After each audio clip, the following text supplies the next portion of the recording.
Baik hadirin yang berbahagia, sidang promosi doktor akan dimulai.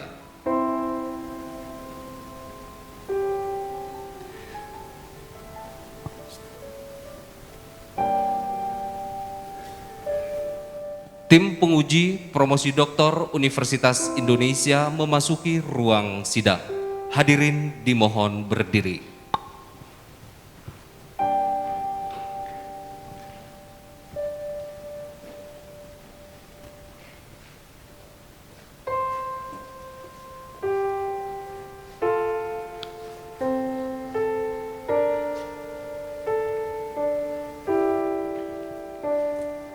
Hadirin dipersilakan untuk duduk kembali.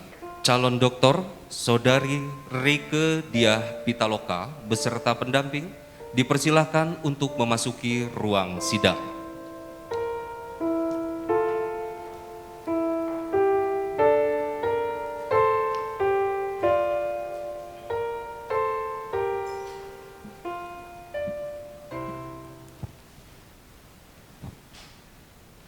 Ujian untuk memperoleh gelar doktor dalam bidang ilmu komunikasi, program pasca sarjana Fakultas Ilmu Sosial dan Ilmu Politik Universitas Indonesia dimulai. Atas nama Rektor Universitas Indonesia, dengan ini sidang akademik Universitas Indonesia saya buka.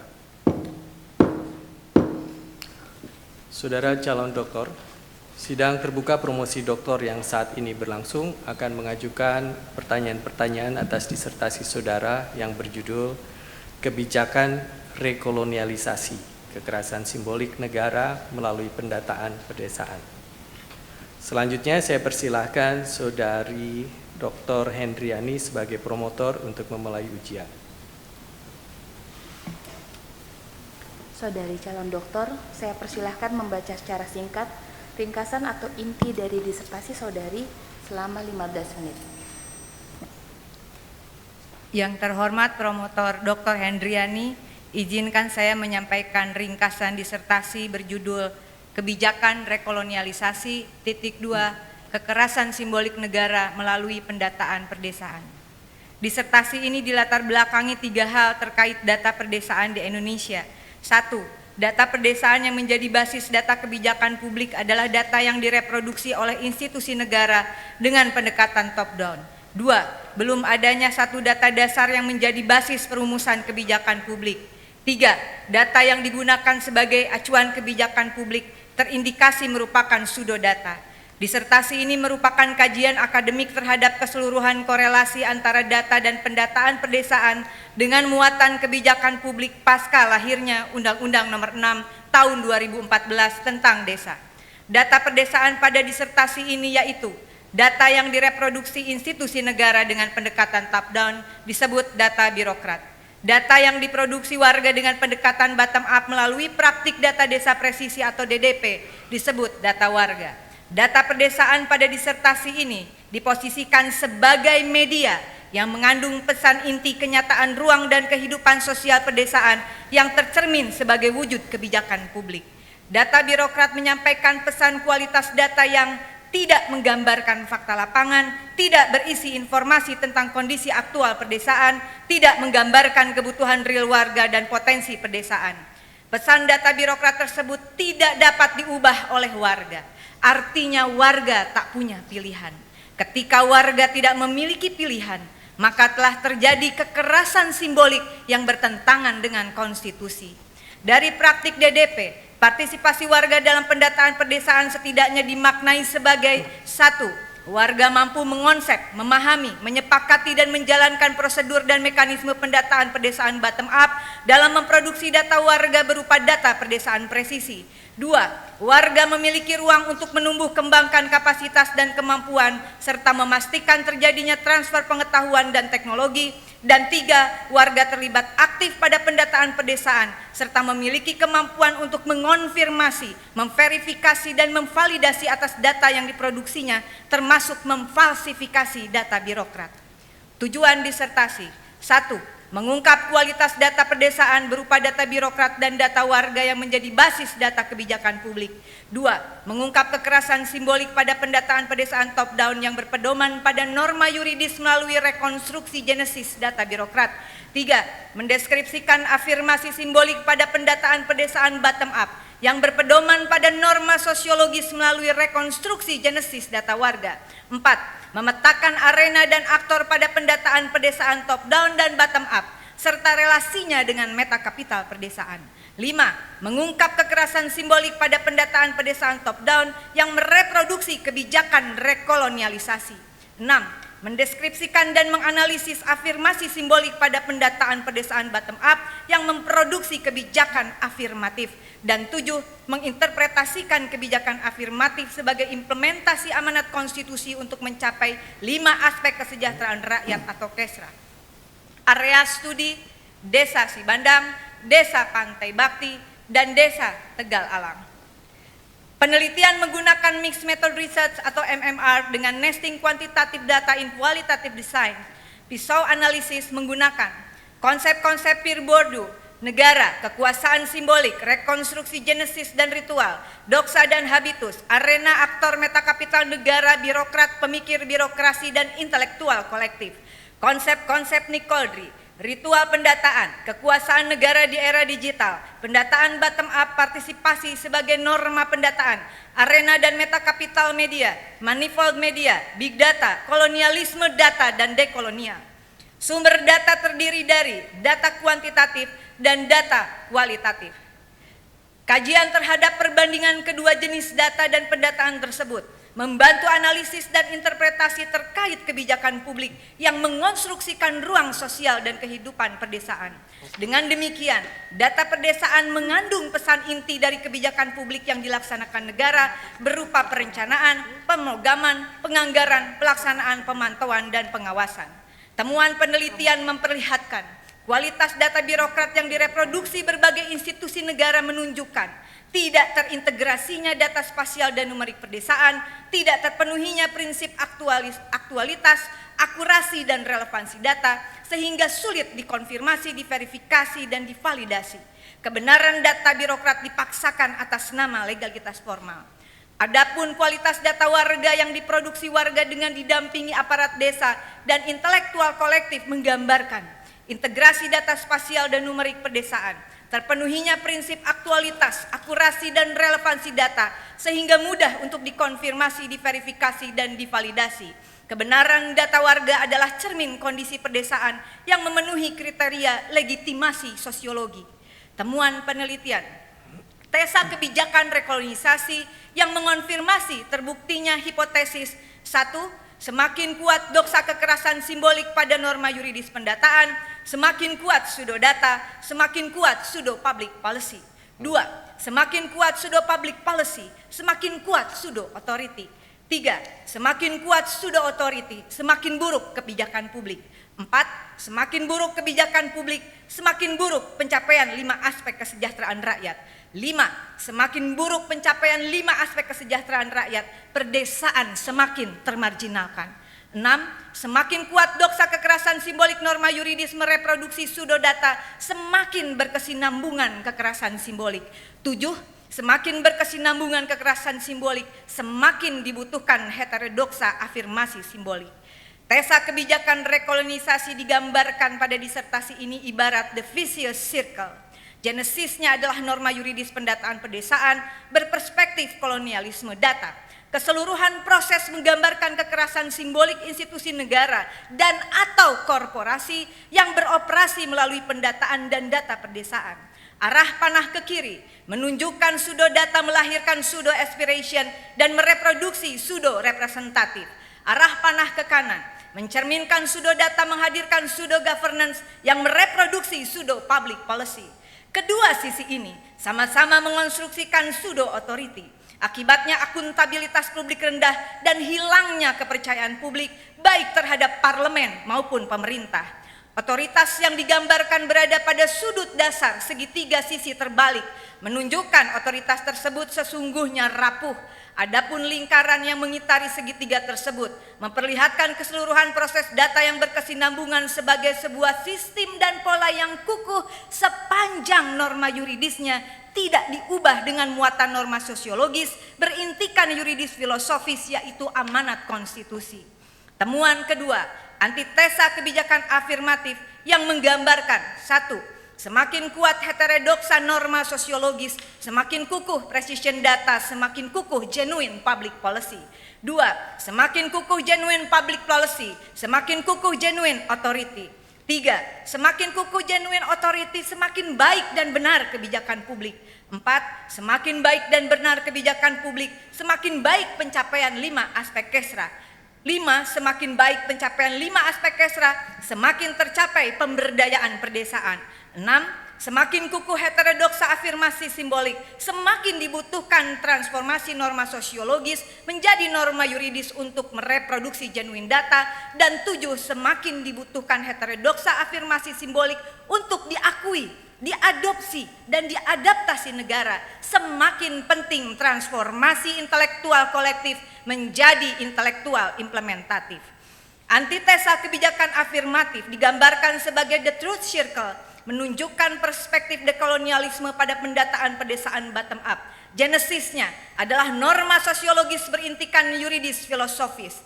Arah panah ke kiri menunjukkan precision data melahirkan genuine aspiration dan mereproduksi genuine representatif. Arah panah ke kanan menunjukkan genuine data menghadirkan genuine governance yang selanjutnya mereproduksi genuine public policy. Kedua sisi segitiga ini mengonstruksikan genuine authority, maka akuntabilitas publik tinggi dan kepercayaan terhadap parlemen maupun pemerintah menguat.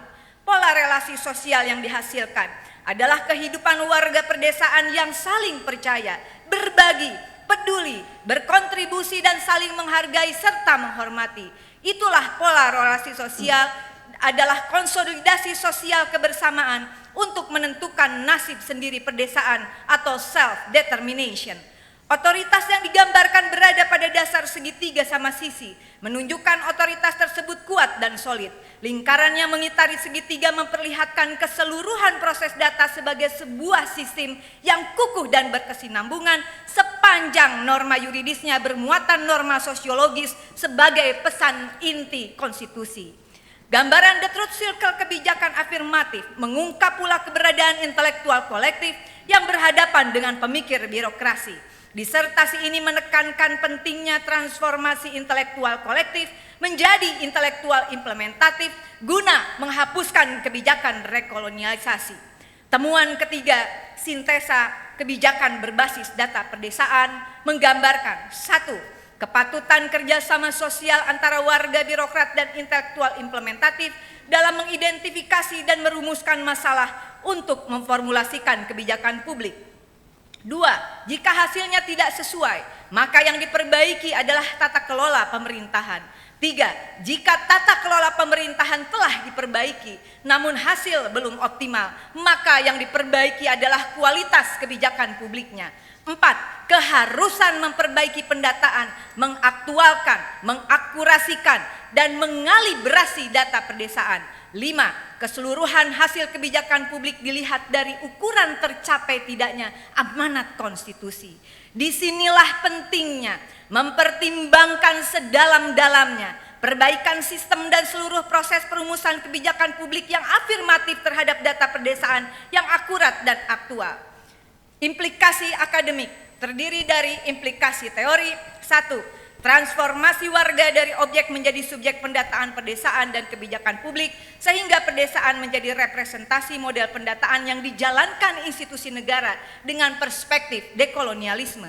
2. Pendataan pedesaan top down dan bottom up merupakan implementasi dari konsep doksa dan habitus yang ditentukan oleh norma yuridis sebagai kapital yuridis yang memuat norma sosiologis berintikan yuridis filosofis.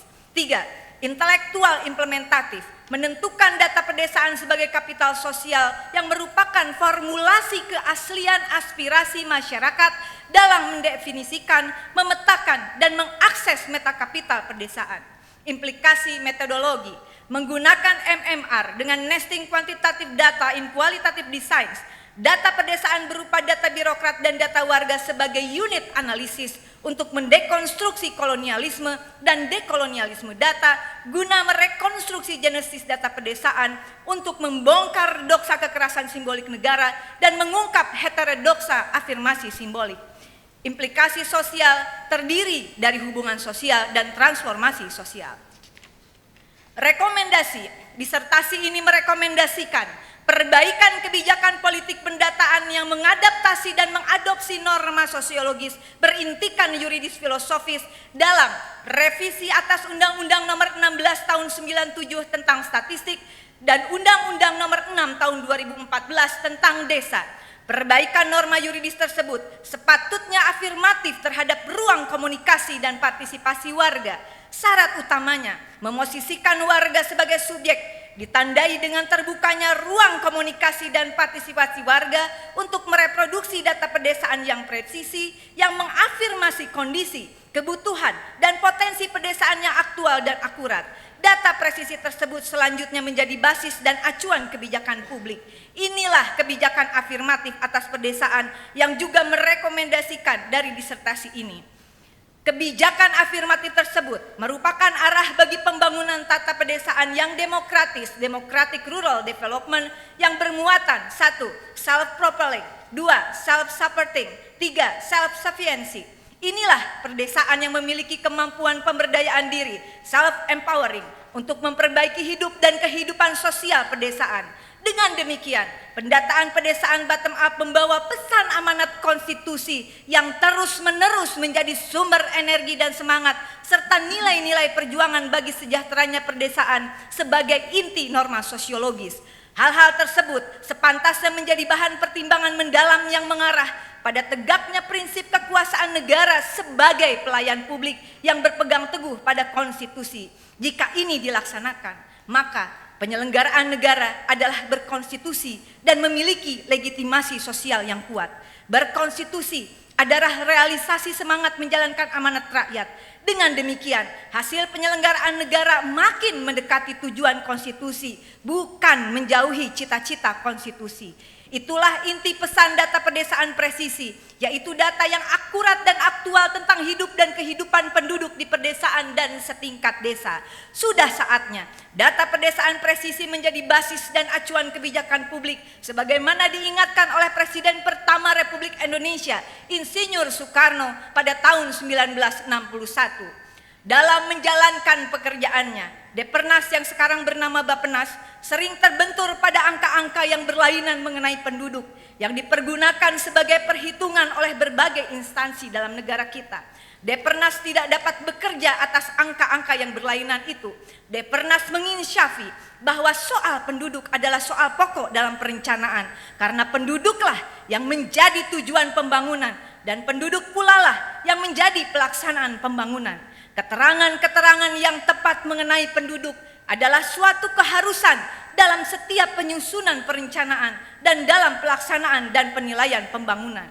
Sekali lagi, disertasi ini menegaskan Democratic Rural Development adalah wujud dari kebijakan negara yang memenuhi prinsip-prinsip good governance, yaitu kebijakan negara yang mengafirmasi ruang komunikasi dan partisipasi warga untuk menghentikan kebijakan rekolonialisasi. Genesisnya yaitu norma yuridis pendataan pedesaan bottom up sebagai pedoman reproduksi data yang akurat dan aktual sebagai basis kebijakan publik yang benar dan baik.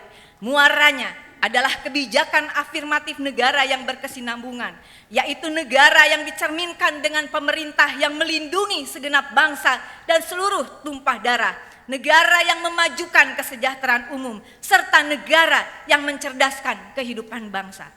Yang terhormat Promotor Dr. Hendriani, demikian inti dari disertasi ini. Terima kasih.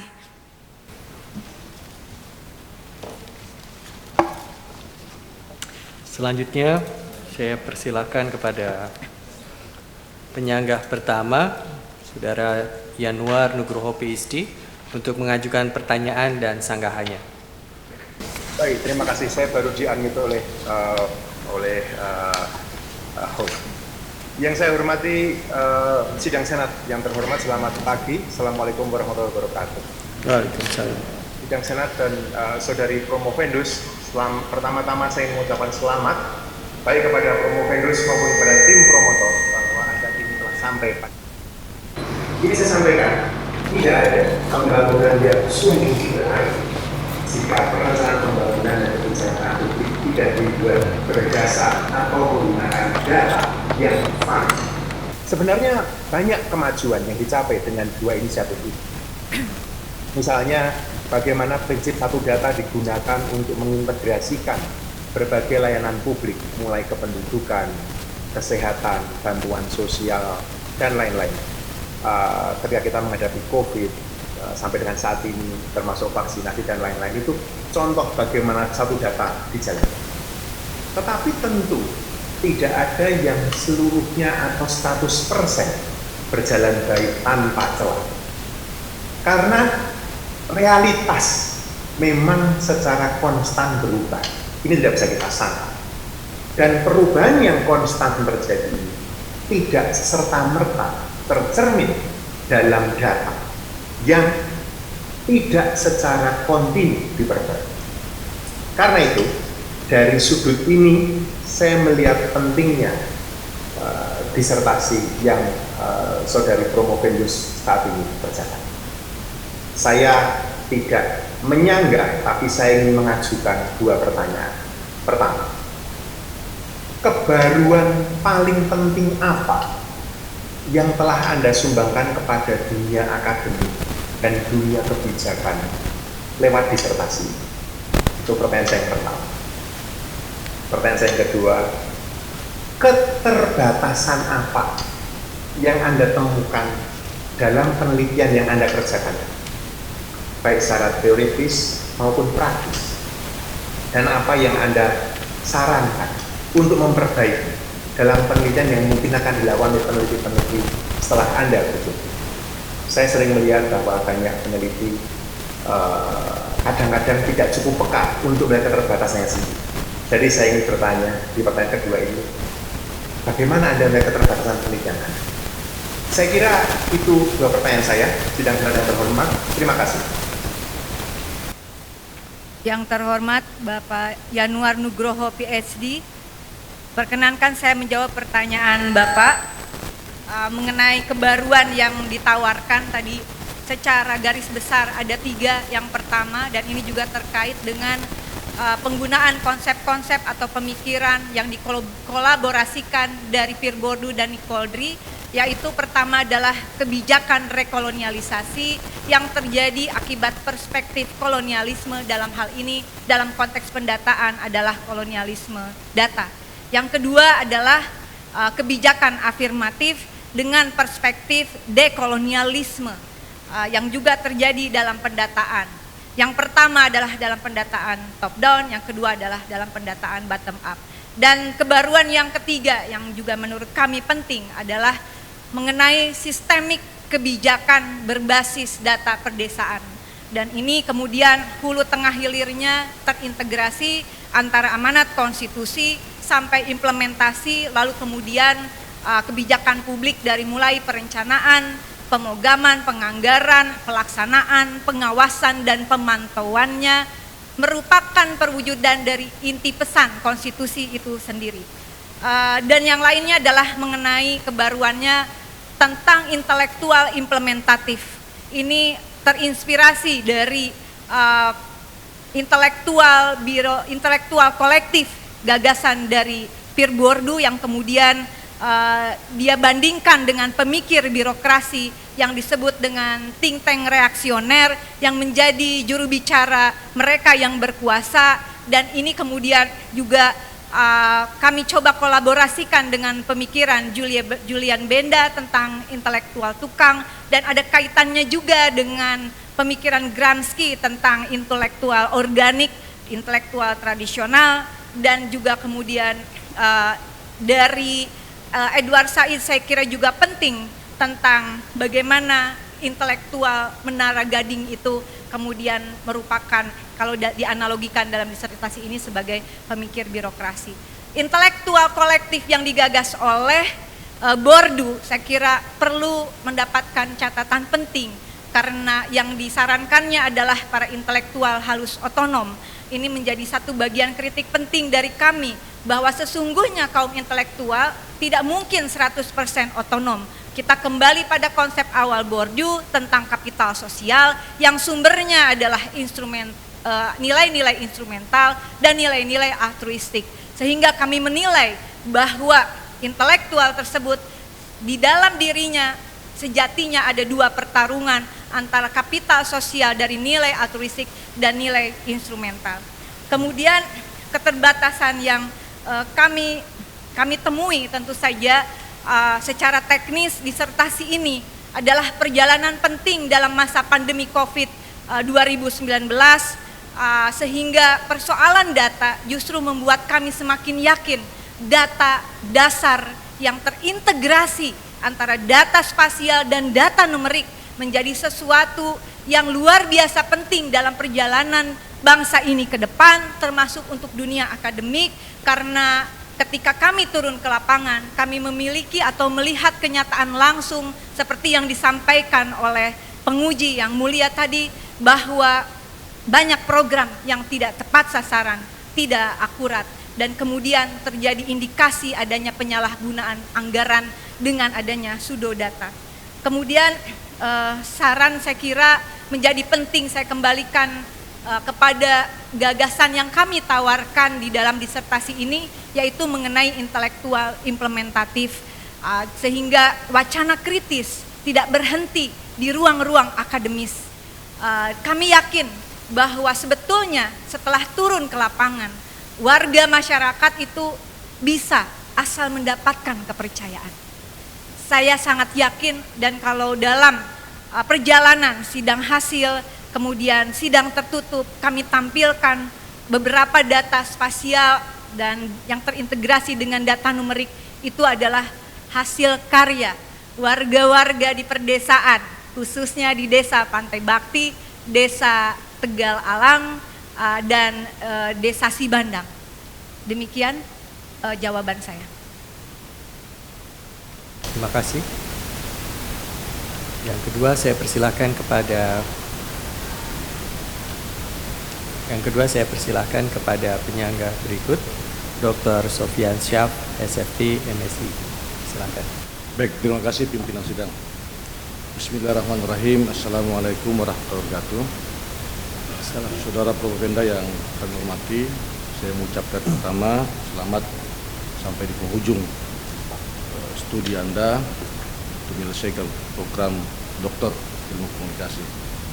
Yang kedua, saya ingin mengucapkan juga terima kasih atas apresiasinya bahwa kerja-kerja intelektual ini diangkat di dalam disertasi dan tentunya akan punya konten muatan yang sangat luar biasa sekali.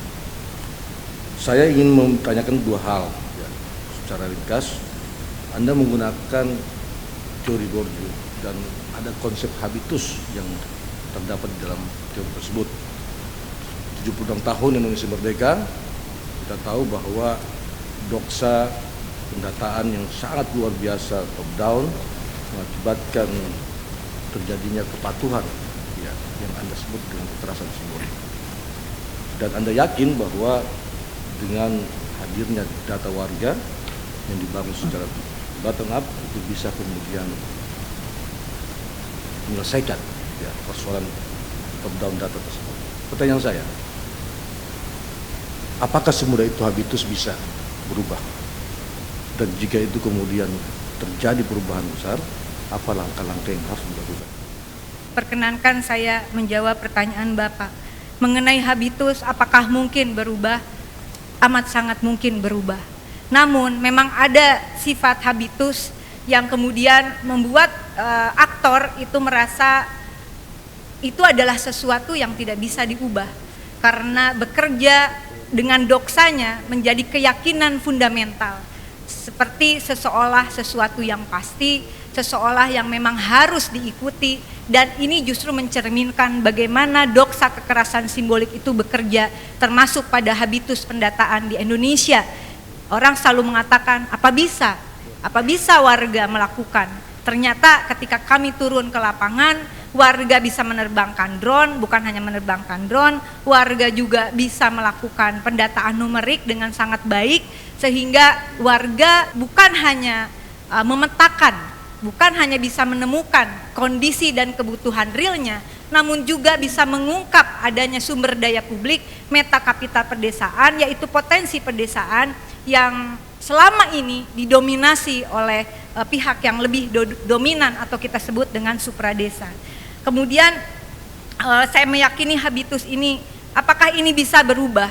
Saya kira pertanyaan yang sama ketika Indonesia mau merdeka setelah sekian tahun lalu dijajah, sekian ratus tahun kalau dalam sejarah kita. Apakah kita bisa merdeka?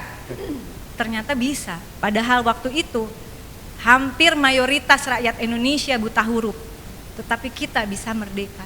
Dan saya kira apa yang kami sampaikan ini, kenapa selalu kami berulang-ulang mengatakan ini adalah bagian dari inti pesan amanat konstitusi. Karena kalau dikaitkan dengan persoalan kolonialisme data sebagai kolonialisme gaya baru di dalam era digital, ekstraksi kehidupan manusia menjadi data yang menurut Quadri siap untuk diambil alih, dirampas, dan dieksploitasi. Menurut hemat kami, keyakinan itu karenanya ini bukan soal teknis pendataan. Quadri mengingatkan bukan soal menggunakan media ini itu atau teknologi A atau teknologi B, tetapi ini soal keyakinan bagaimana dekolonialisme ini bisa kita lakukan dengan membangun jejaring dekolonialisme, dan itulah kiranya yang kami yakini bisa merubah habitus. Apakah mudah? Seperti penguji pertama katakan, tentu tidak mudah, tetapi bukan berarti tidak bisa. Kalau negara lain bisa, Hakul yakin, saya yakin sekali Indonesia pasti bisa. Ya. Demikian jawaban saya. Baik, Pak Dr. Sofyan, sudah cukup? Terkait dengan agenda keberlanjutan. Ya. Baik. Agenda selanjutnya ini juga menjadi penting. Artinya ada beberapa tahapan disertasi ini, kami sangat berharap bisa memberikan semangat. Ya, bukan hanya kalau membangun kesadaran, saya kira Bapak Ibu penguji yang kami muliakan dan hadirin yang ada di sini adalah orang-orang yang memiliki kesadaran yang luar biasa. Tetapi disertasi ini saya harap bisa berkontribusi dalam memberikan motivasi kepada kita semua. Bagaimana ada kesinambungan yang titik beratnya adalah tidak mungkin pendataan bottom up, partisipasi, ruang komunikasi itu terjadi karena Indonesia adalah negara hukum, restat bukan mastat, maka setidaknya pemahaman bersama kita menjadi penting adanya kapital yuridis. Seperti Bordu katakan, kapital yuridis ini adalah puncak dari kapital-kapital simbolik yang berada di berbagai kapital, baik kapital ekonomi, kapital sosial, kapital budaya, puncaknya adalah kapital yuridis, karena kapital yuridis mampu mengatur, kemudian memaksakan, bahkan merekayasa, sehingga pengawalan keberlanjutannya tentu saja adalah dengan membangun jejaring dekolonialisme dalam konstruksi dan formulasi kapital yuridis. Norma yuridis pendataan pedesaan seperti kami ajukan di dalam rekomendasi adalah revisi atas undang-undang tentang statistik tahun 97 dan undang-undang tentang desa. Tadi dikatakan sudah ada niat untuk satu data, satu peta, tetapi maaf beribu maaf, dari analisis terhadap norma yuridis terkait, kami belum melihat kepastian adanya integrasi data spasial dan data numerik, dan kami tidak melihat muatan norma sosiologis yang membuat rakyat bisa berpartisipasi, bukan hanya ikut-ikutan mendata, tetapi partisipasi yang tadi kami sampaikan di awal adalah bagaimana warga mampu memahami, menyepakati, menjalankan prosedur, kemudian warga memiliki ruang untuk menumbuh kembangkan kapasitas dan kemampuan, memastikan transfer pengetahuan dan teknologi kepada warga dan dari warga ke warga yang lain, dan warga terlibat aktif pada pendataan pedesaan, dan warga memiliki kekuatan sampai memfalsifikasi data birokrat.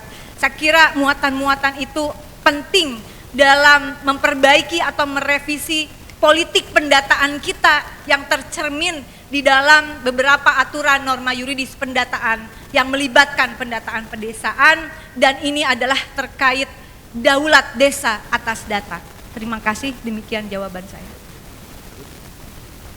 Baik, terima kasih. Selanjutnya saya persilahkan pada penyangga ketiga, Dr. Aris Sujito, untuk mengajukan pertanyaan dan sangat silakan. Terima kasih pimpinan sidang. Saudara Promovenda yang saya hormati, pertama saya apresiasi tesis pemikiran yang Anda eksplorasi, yang Anda temukan cukup menarik, dan ini adalah menjadi bagian dari konsep kami. Saya lihat dari kecenderungan praktek empiris kebijakan kita, tidak banyak orang memperhatikan data sebagai problem sosial. Data selalu dianggap sebagai peristiwa teknis, data dianggap sebagai angka. Padahal data sebetulnya adalah bagian dari peristiwa sosial. Anda cukup bagus mengilustrasikan itu, bagaimana kekeliruan kebijakan itu salah satunya bersumber dari data. Karena itu ada di dalamnya data itu adalah kandungan ideologis. Yang ingin saya tanyakan dan ingin saya eksplorasi dua hal. Sejak rejim Orde Baru bergeser ke demokrasi, pergeseran ini tentu membawa konsekuensi pada cara pandang, cara berpikir, dan perspektif. Teknokratisasi kebijakan yang selama ini ada tentu seringkali menjadi jebakan baru di kalangan masyarakat. Saya kebetulan terlibat di dalam penyusunan naskah akademik soal desa, undang-undang desa. Salah satu perjuangan yang penting waktu itu adalah soal kewenangan. Tapi disertasi Anda mau membuktikan bahwa ada yang kosong soal data. Dan tentu ini saya apresiasi. Saya mau tanya begini. Bagaimana kami diyakinkan dalam sistem demokrasi ini yang sebagian besar ditandai oleh teknokratisasi berlebihan dengan instrumen-instrumen yang besar, itu bisa dibongkar dengan mendorong agenda seperti apa?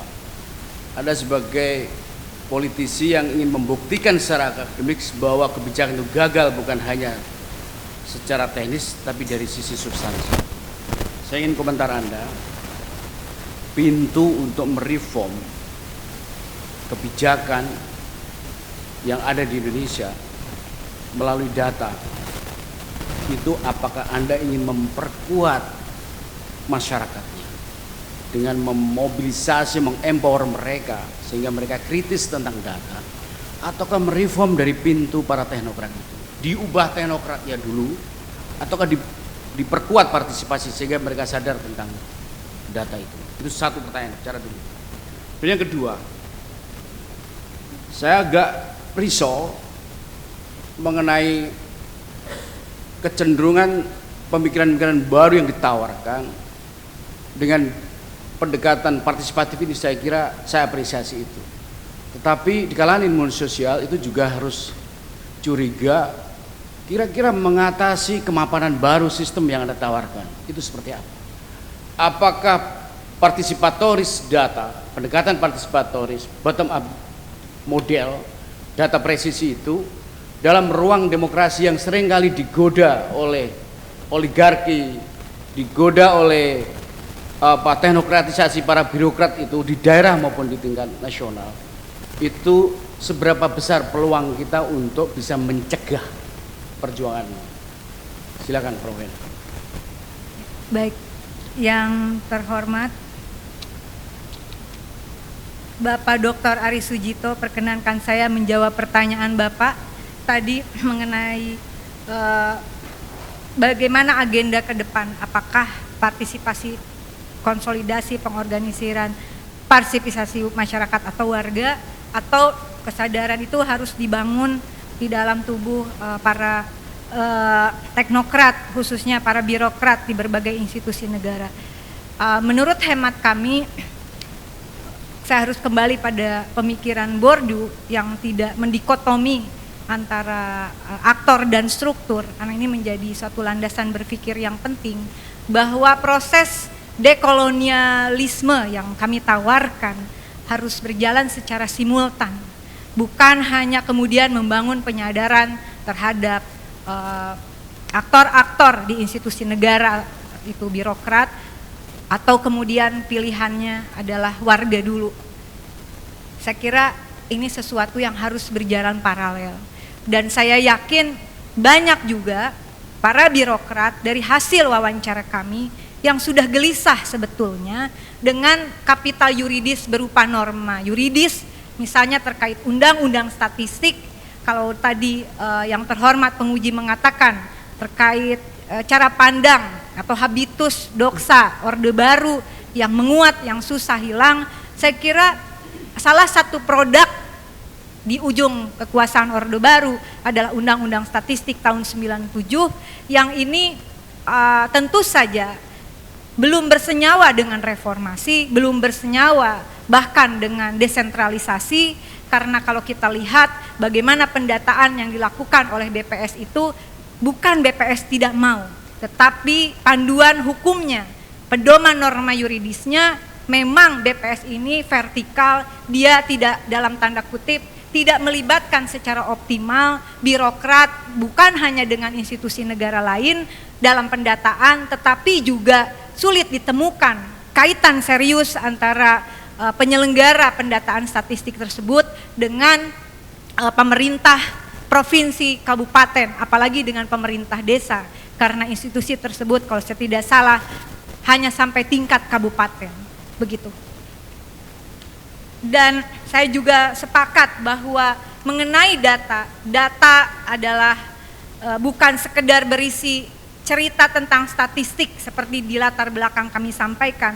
Di balik cerita statistik itu sesungguhnya terkandung nilai dan kepentingan yang dipertaruhkan, karena angka adalah data dan data adalah angka, maka cara pandang atas data menjadi basis kebijakan publik, mencerminkan tanggung jawab terhadap kehidupan bersama.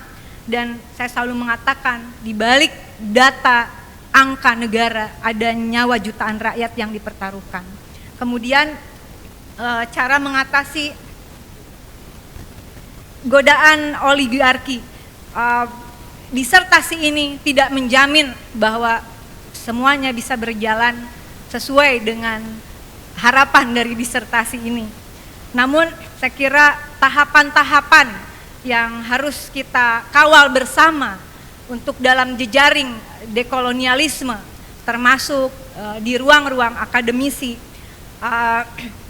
saya memilahnya menjadi 4, yaitu menegaskan pentingnya jejaring dekolonialisme pada pertama konstruksi dan formulasi norma yuridis pendataan pedesaan, 2 jejaring dekolonialisme pada implementasi praktik pendataan, 3 konstruksi dan formulasi kebijakan publik berbasis data pedesaan akurat dan aktual, dan 4 implementasi kebijakan publiknya sendiri. Sehingga menjadi catatan penting, kami belajar banyak dari yang terjadi atas undang-undang desa yang sebetulnya merupakan legasi penting di dalam sistem hukum ketatanegaraan kita. Namun pada prakteknya kami melihat dari bukti-bukti norma yuridis terkait peraturan turunan undang-undang desa, ada celah-celah yang barangkali pada saat konstruksi dan formulasi tidak terpikirkan, yaitu integrasi antara daulat desa dengan politik data, dengan politik legislasinya sendiri, agar politik legislasinya tidak berjarak dengan politik anggaran dan politik pengawasan. Jadi setelah Anda keluar dari ruangan ini masih punya komitmen memperjuangkan data presisi, kedaulatan supaya direform? Saya sedang memperjuangkannya, termasuk kepada yang mulia saudara penguji. Oke. Garansi ya dicatat. Makasih. Oke, makasih Dr. Ari. Selanjutnya pada penguji keempat saya persilahkan Dr. Endah Triastuti MSc PhD untuk menyampaikan pertanyaan dan sanggahannya.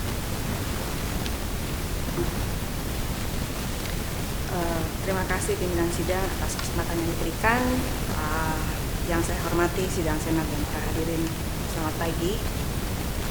Selamat kepada Promofenda Mbak Rike sudah sampai di tahap ini.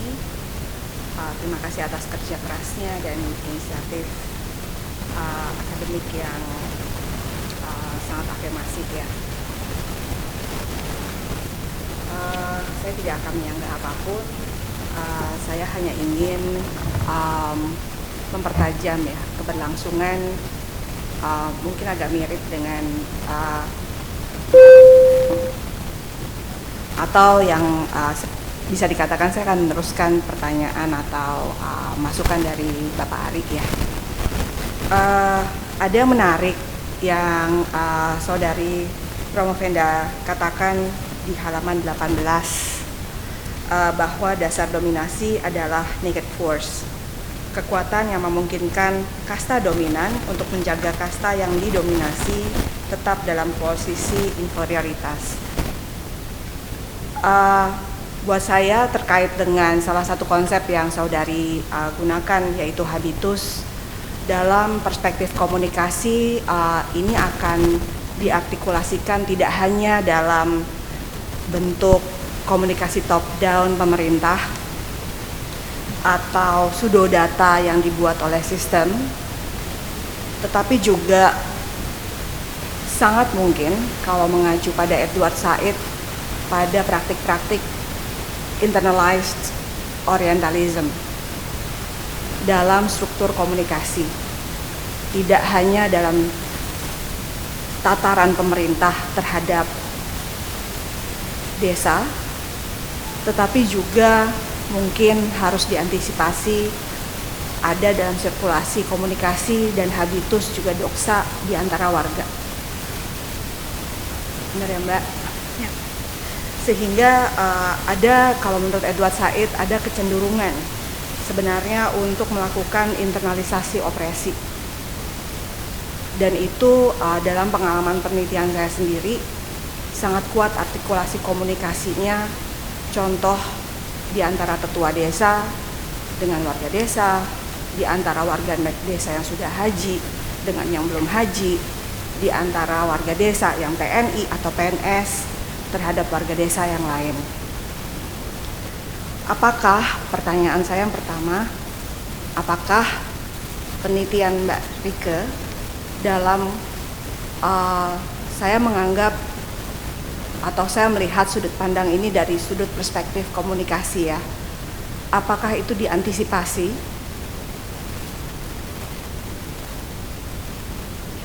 Yang kedua, terlepas dari itu, jika ada hal yang ingin Mbak Rike perbaiki dalam proses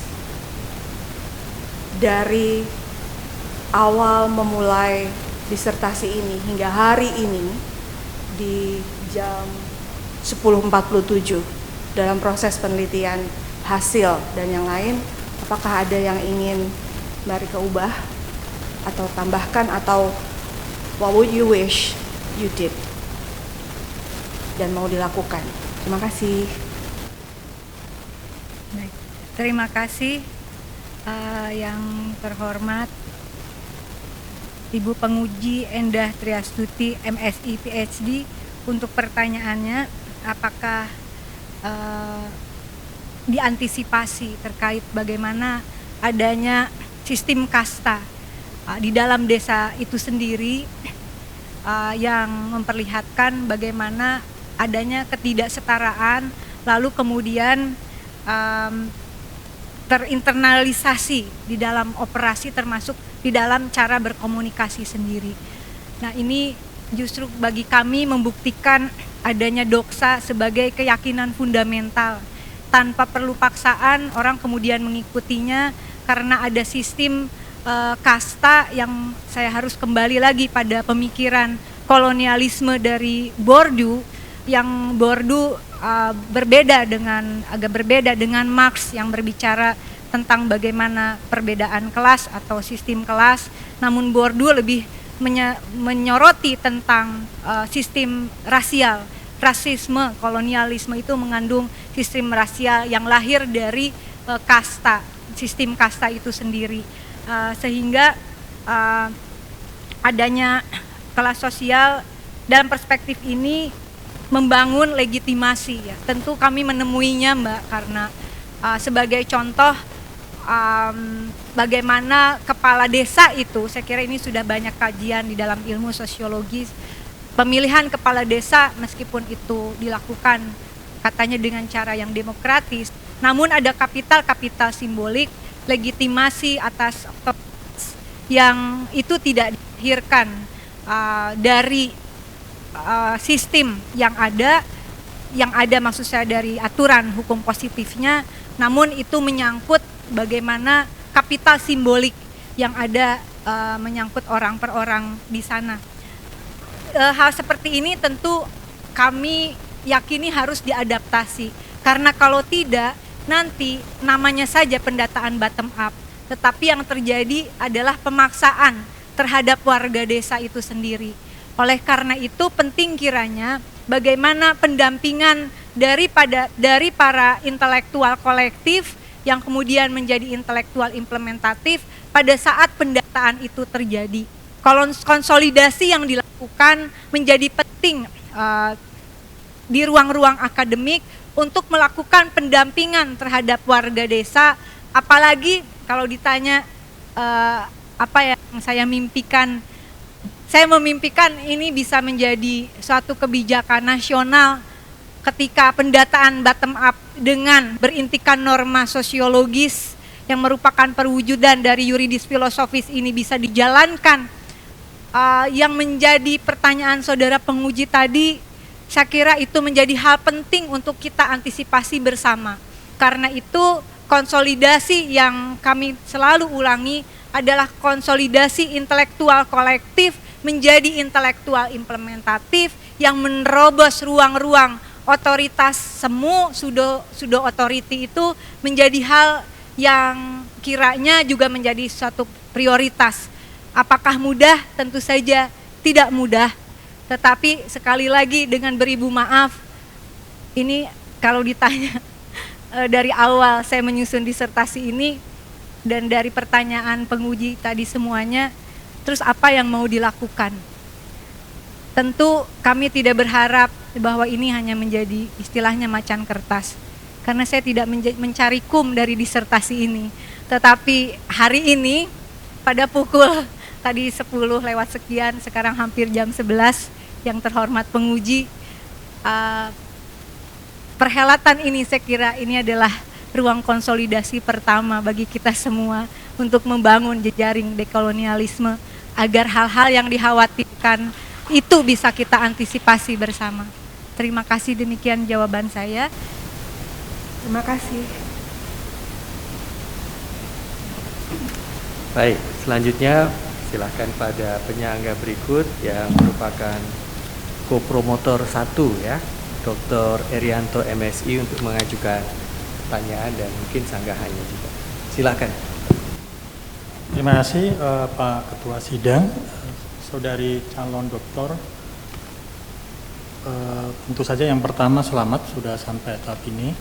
Mungkin pertanyaan saya satu saja. Tadi melanjutkan pertanyaan dari penguji kedua ya, Dr. Sofyan Saf. Salah satu rekomendasi yang Anda tawarkan ya di dalam disertasi ini kan di sana Anda tulis bahwa pendataan secara bottom up ya, secara data presisi itu adalah merupakan bentuk dari heterodoksa ya, dari sistem pendataan yang ada saat ini ya, yang top down ya. Mungkin pertanyaan saya adalah sejauh mana misalnya kalau data presisi atau pendataan bottom up itu dilakukan, sejauh mana akan terjadi bentuk kekerasan yang baru gitu ya, kekerasan simbolik yang baru ya, seperti yang kita ketahui bahwa di kalangan ahli media digital itu selalu ada dua pandangan ya. Ada pandangan yang sangat pesimis bahwa media digital itu mampu membuat orang itu lebih partisipatif ya, lebih memberdayakan dirinya ya. Tetapi ada juga ahli-ahli yang mengatakan bahwa bentuk media digital itu adalah sarana kekuasaan yang baru. Nah, mungkin pertanyaan saya adalah ketika data presisi itu dilakukan dan bertumpu pada data digital ya, sejauh mana Anda melihat apakah ada kemungkinan ya bentuk-bentuk kekerasan simbolik yang baru, dan kalau ada kira-kira apa yang bisa kita lakukan? Terima kasih. Terima kasih yang terhormat penguji Dr. Erianto MSI. Saya akan coba menjawab pertanyaannya. Tadi mengenai heterodoksa, saya kira jawaban ini juga terkait pertanyaan sebelumnya. Saya mengatakan pada bab 7 bahwa heterodoksa adalah antagonisnya dari doksa, seperti yang disampaikan oleh Bourdieu. Jadi kalau tadi ditanyakan apakah habitus bisa berubah, ada satu sifat habitus yang menjadi catatan penting, yaitu tentang generatif. Jadi habitus juga ternyata bisa mendorong lahirnya praksis baru, tapi tidak selalu positif. Bisa juga dia menjadi negatif, karena ada sifat habitus lainnya yang kemudian membuat habitus itu diwariskan.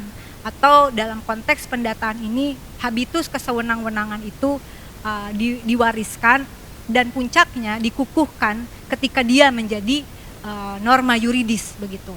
Nah, pertanyaan apakah heterodoksa menjadi catatan penting adalah merupakan cara keluar atau cara mengatasi kekerasan simbolik yang melekat pada doksa.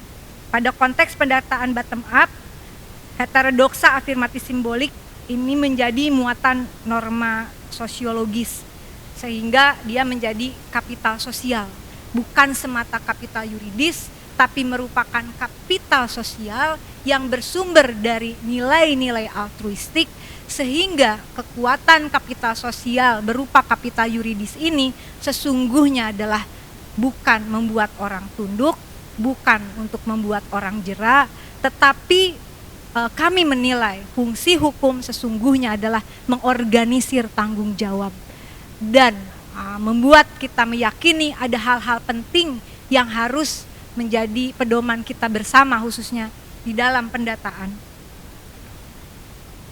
Kemudian mengenai persoalan partisipasi pendataan yang melibatkan warga ini menggunakan teknologi dengan media digital, penting kiranya menjadi catatan kenapa kami juga mengkolaborasikan gagasan dari Bourdieu dengan Coldry, karena secara makro kolonialisme yang disampaikan dalam disertasi ini mengambil cara pandang Bourdieu yang sebetulnya dia bukan hanya sebagai pengamat kolonialisme, tetapi dalam sejarah hidupnya seperti kita ketahui bahwa Bourdieu pernah menjadi tentara Perancis yang melakukan kolonialisme terhadap Aljazair, di mana dia bertemu dengan prajurit-prajurit lain yang ditugaskan oleh Perancis di Aljazair, tapi bukan dari Perancis, dari Indochina, dari jajahan Perancis lainnya,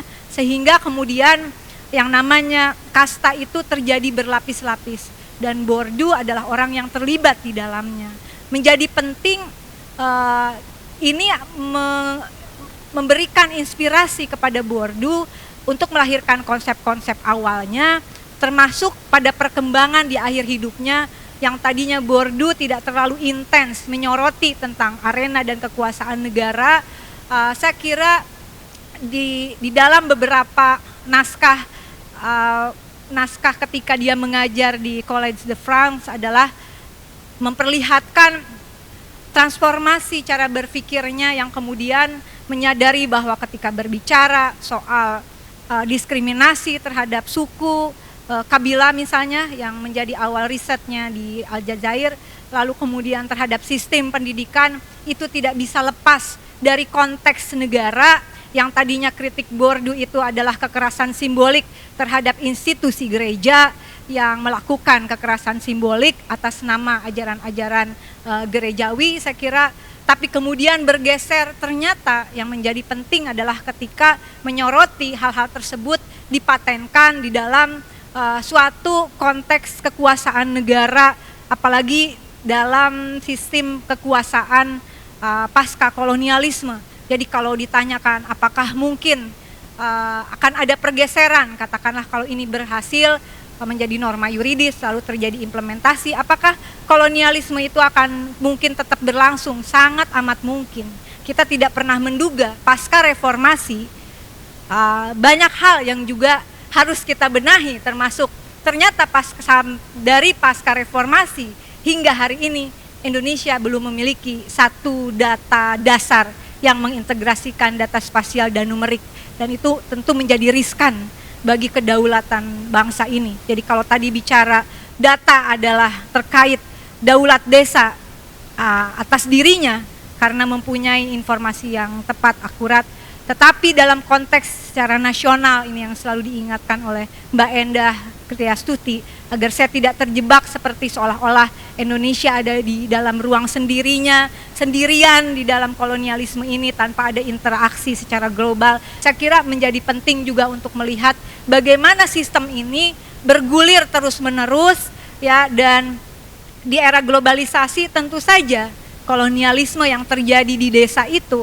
pada akhirnya kalau bicara soal data bukan hanya daulat desa atas data, tetapi daulat republik ini atas data dasar negaranya sendiri. Dan kemudian apakah soal menjamin adanya penggunaan teknologi membuat sesuatu menjadi lebih baik?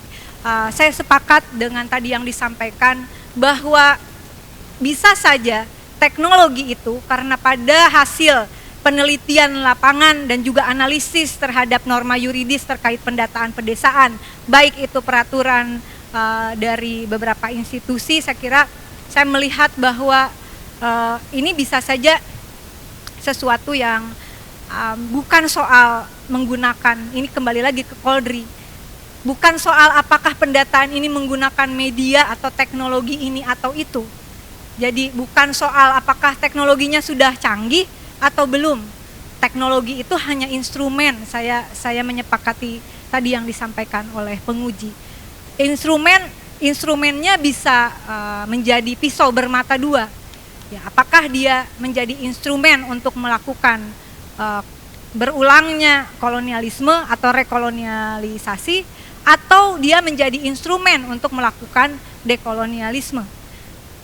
Ini artinya bukan berbicara lagi soal penelitian ini ada di mana, juga bukan soal apakah menggunakan drone, apakah menggunakan satelit, tetapi yang menjadi titik berat dari disertasi ini adalah perspektif kolonialisme dan perspektif dekolonialisme. Dan itu bisa terjadi dengan atau tanpa menggunakan teknologi. Tetapi kiranya para penguji dan hadirin yang berbahagia di sini, dekan yang kami hormati, justru itu menjadi tantangan kita semua. Akankah kemajuan teknologi atau ilmu pengetahuan dan teknologi itu menjadi cara model penjajahan baru seperti yang diingatkan oleh Koldri, atau sebetulnya teknologi itu membantu membuka ruang partisipasi dan komunikasi sebagai instrumen untuk kecepatan, ketepatan, dan membuka seluas-luasnya akses, bukan hanya memetakan tetapi membuka akses dan distribusi sumber daya publik kepada publik itu sendiri. Demikian jawaban saya, terima kasih. Baik, terima kasih. Ini terakhir saya persilahkan kepada Romo Harriet Moko PhD selaku kopromotor 2 untuk menyampaikan pertanyaan. Barangkali ada sanggahan. Silakan. Terima kasih, selamat ya untuk sukses sampai akhir. Dulu waktu memberikan rekomendasi saya pernah khawatir karena dia politisi dan sangat aktif di urusan-urusan parlemen. Saya takut tidak akan pernah sering absen gitu. Ternyata tidak, rajin. Dan juga kalau setelah selesai kuliah, dia selalu membuat ringkasan dalam bentuk PowerPoint. Ya, itu luar biasa. Jadi ini bukan istilahnya itu membuat disertasi dengan didelegasikan, bukan, dia buat sendiri. Didelegasikan. Itu luar biasa.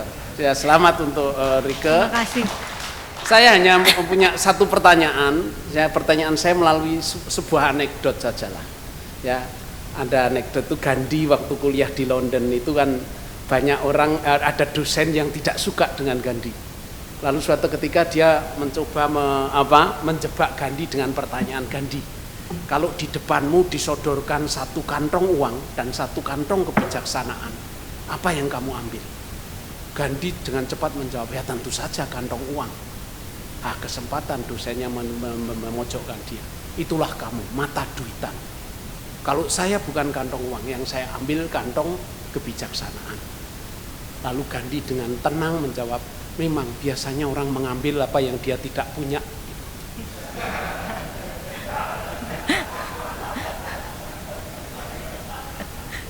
Saya hanya mau mengatakan apa?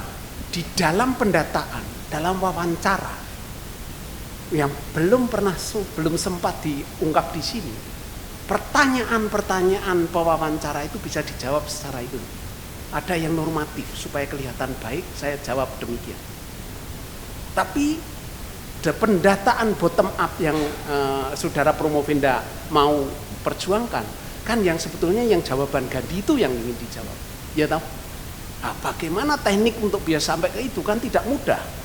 Jadi saya kira nanti juga dalam mendesain wawancara hal-hal itu perlu diperhatikan. Coba kalau wartawan tanya ke koruptor, Bapak koruptor ya, jawabannya apa? Tidak. Wartawan yang pintar akan mengatakan, Bapak sudah 25 tahun Bapak bekerja, kok enggak kelihatan jejak-jejaknya ya Pak? Lihat itu, di rumah ada 5 garasi, baru ketahuan kalau koruptor. Ya, jadi teknik bertanya itu ya seperti itu. Atau seorang ibu rumah tangga curiga suaminya selingkuh dengan pembantunya. Pembantunya ditanya, "Nem, kamu selingkuh sama bapak ya?" Jawabannya apa? Boten, tidak. Tapi ibu yang pinter tanyanya apa? Nem, iyanya. Kok seminggu bapak pulangnya malam terus ya? Biasanya jam 6 sudah sampai rumah, ini jam 9. Jangan-jangan main dengan sekretarisnya ya, Nem? Apa jawabannya? Ibu itu cuma mau bikin saya cemburu aja. Jadi ketahuan ya toh? Ya, itu. Ya. Nah, maksud saya hanya ingin mengatakan, ini kan pendataan yang bottom up ini ingin mendapatkan jawaban yang sungguh-sungguh tulus, ya. Dan bagi saya akan masuk yang tadi dikatakan heterodoksa. Dan heterodoksa inilah yang akan membawa kepada akhirnya supaya ada suatu perubahan yang sangat berarti. Nah, kan itu tidak hanya sekedar mengubah regulasi. Bahwa regulasi bisa mengubah regulasi itu harus punya infrastruktur. Nah, bottom up ini apakah bentuk infrastrukturnya bagaimana supaya regulasi bisa mulus gitu. Silakan. Baik, terima kasih yang terhormat penguji dan sekaligus kopromotor Dr. J. Haryatmoko. Saya mencoba menjawab pertanyaan Bapak. Tadi saya kira analogi yang cukup menarik. Sayang dulu saya tidak sempat bertanya seperti itu. Jadi curcol ini ya. Nah, tadi bagaimana agar datanya itu tidak normatif, lalu apa yang harus instrumen apa atau resources apa yang bisa digunakan agar pada saat wawancara itu kemudian fakta-fakta yang sebenarnya, yang aktual, yang akurat, yang disampaikan oleh warga yang diwawancara. Pertama, model pendataan data desa presisi sebetulnya ini adalah temuan dari Institut Pertanian Bogor dan sudah dilakukan di beberapa tempat. Itu menarik kiranya bahwa enumeratornya itu bukan supradesa, bukan otoritas yang berada di luar desa, tetapi enumeratornya pertama kali adalah warga desa sendiri. Di dalam pendataan yang kami terlibat di 3 desa area studi, enumeratornya per RW atau per banjar atau per dusun 3-5 pemuda desa. Sehingga para pemuda desa ini lebih mengetahui, jadi nggak mungkin bohong misalnya sering mengaku tidak mampu padahal mampu untuk mendapatkan bansos misalnya. Karena dengan dibantu oleh teknologi, maka untuk mengupload data itu bahkan harus di titik koordinat rumah yang sudah di-coding melalui pendataan spasial. Ini secara teknis dulu. Jadi pertama kali melakukan pendataan spasial yang menghasilkan 5 jenis peta, yaitu peta administratif, peta infrastruktur, kemudian peta topografi, dan peta land use. Saya kira ini kemudian menjadi peta kerja untuk melakukan pendataan numerik. Nah, ini bedanya dengan yang dilakukan pada saat ini oleh institusi negara, melakukan pendataan spasial, peta batas desa, seperti kami sampaikan dalam persidangan sebelumnya, itu kosong. Hanya batas desa itu pun kemudian ditentukan dari atas, atau misalnya peta dari BPS, Wilkerstat, ternyata peta itu dilakukan dengan menggunakan teknologi geotagging dan hanya digunakan untuk supaya petugas lapangan tidak nyasar begitu. Jadi bukan untuk mendeteksi akurasi dengan titik koordinatnya seperti itu. Tetapi apakah ini bukan soal benar atau salah? Karena memang di aturan norma yuridisnya belum dikatakan seperti itu, dan BPS bekerja tentu dengan prinsip soal dengan menggunakan survei, dengan agregat. Saya kira memang tidak melakukan pendataan presisi, kecuali seharusnya pada sensus itu adalah by name, by address, dengan titik koordinat yang presisi. Sayang itu belum terjadi. Mengapa belum terjadi? Lagi-lagi karena memang di dalam norma yuridisnya belum mengatur, sehingga kesalahan implementasi teknokrasi itu dianggap sebagai sesuatu yang legal. Nah, kembali lagi bagaimana cara untuk menjaganya. Saya kira pelibatan warga itu bukan hanya sekedar klaim. Nah, pelibatannya itu pertama tentu di dalam aturan teknis pendataannya itu harus dipastikan. Bukan hanya karena model wawancara itu bisa dikembangkan di lapangan, tetapi ketika itu tidak ada di dalam rangkaian list pertanyaan pada saat enumerator turun ke lapangan yang tidak ada di dalam aturan hukumnya, maka kalaupun datanya itu keluar, itu tidak akan digunakan oleh negara. Seperti DDP sekarang ini. Waktu habis, ujian selesai. Baik, terima kasih.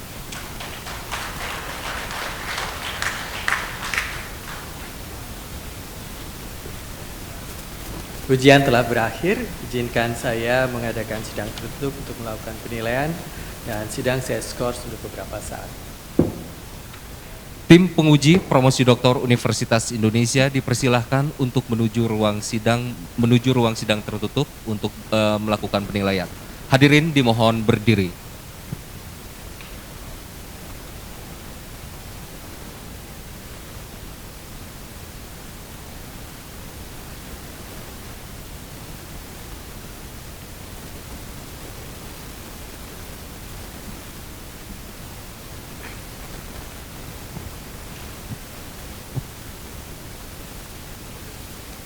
Hadirin dipersilakan untuk duduk kembali.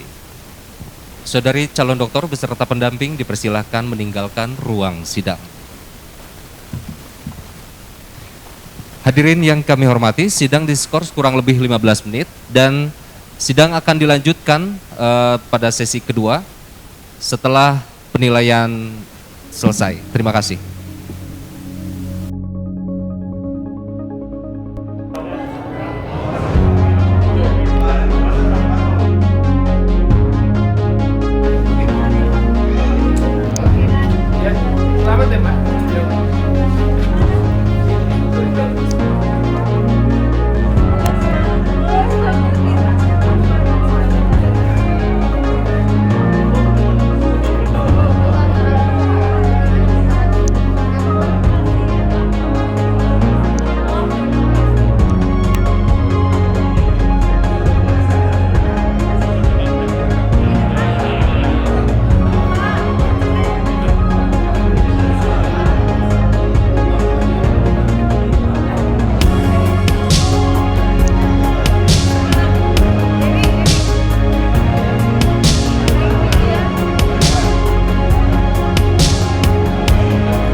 Baik hadirin yang berbahagia, sidang promosi doktor akan dilanjutkan.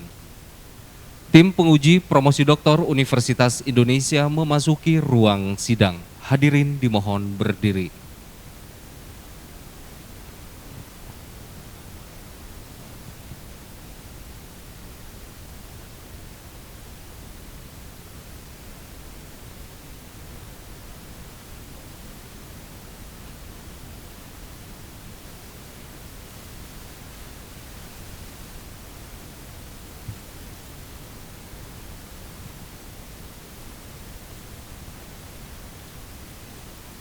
Hadirin dipersilakan untuk duduk kembali.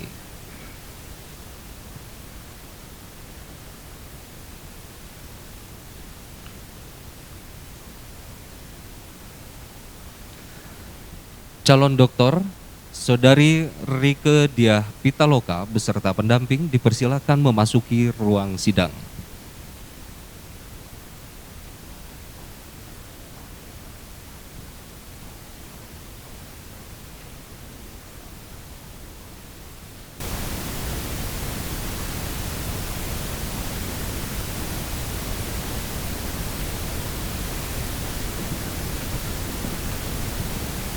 Sidang terbuka promosi doktor Universitas Indonesia saya buka kembali.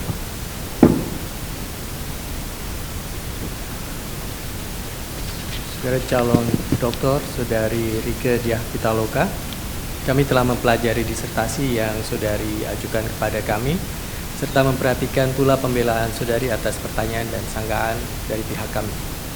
Promotor yang diketuai oleh Dr. Hendriani telah menyampaikan keterangan mengenai pengembangan keahlian Saudari, dan Ketua Program Studi Pasca Sarjana Ilmu Komunikasi FISIP UI telah pula melaporkan hasil ujian proposal research, ujian hasil research, dan ujian prapromosi Saudari.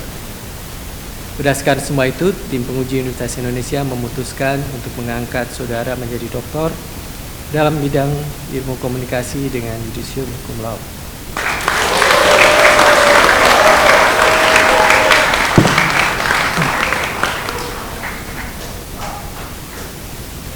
Saya mesti sampaikan Saudari Rike Diah Pitaloka adalah doktor ke-124 dari program doktor ilmu komunikasi atau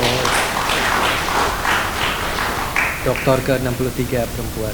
Tapi bukan itu yang ingin saya sampaikan dengan bangga sebenarnya adalah bahwa Saudari Rike Diah Pitaloka menyelesaikan studinya dengan waktu yang cepat. Belum tahu tepatnya, 2 tahun 8 bulan 23 hari.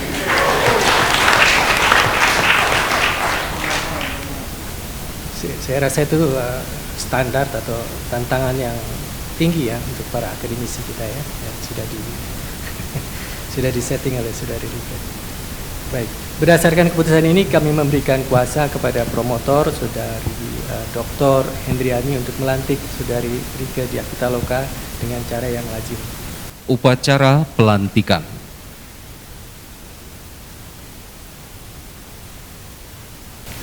Dengan rasa gembira, saya menerima tugas yang diserahkan oleh Ketua Sidang kepada saya.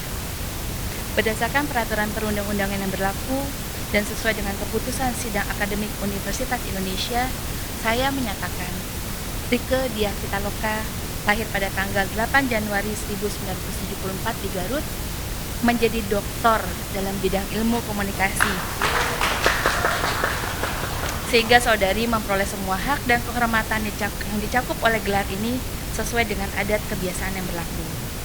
Sebagai bukti pengangkatan Saudari, dengan ini saya serahkan kepada Saudari piagam pengangkatan yang telah ditandatangani oleh Rektor dan Dekan Fakultas Ilmu Sosial dan Ilmu Politik Universitas Indonesia. Saudari Rike Diah Pitaloka, saya ucapkan selamat atas gelar yang Saudari peroleh.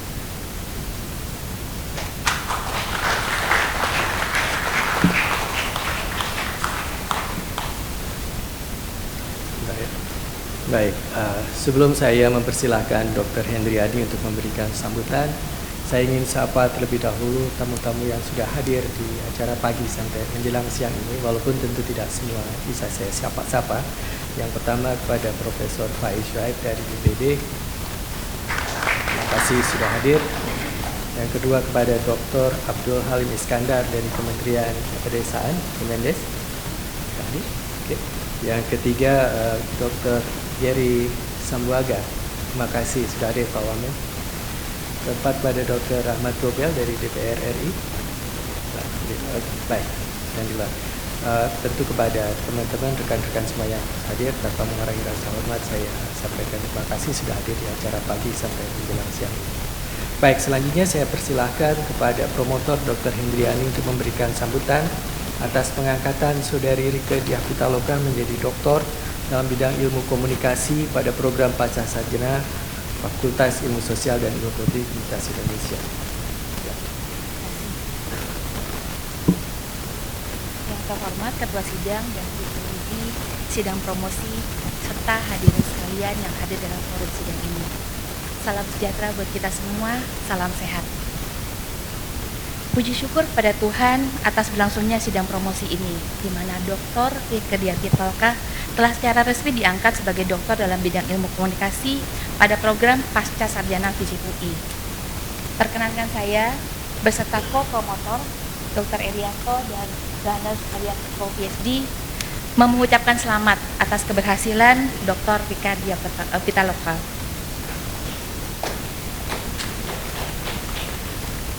Hadirin sekalian yang saya hormati, sejak awal kuliah di program S3, Dr. Riko sudah menyampaikan bahwa ia ingin melakukan riset disertasi yang memiliki dampak perubahan bagi masyarakat Indonesia, terutama dalam memperjuangkan kebijakan pembangunan yang berbasis data, database, policy terutama.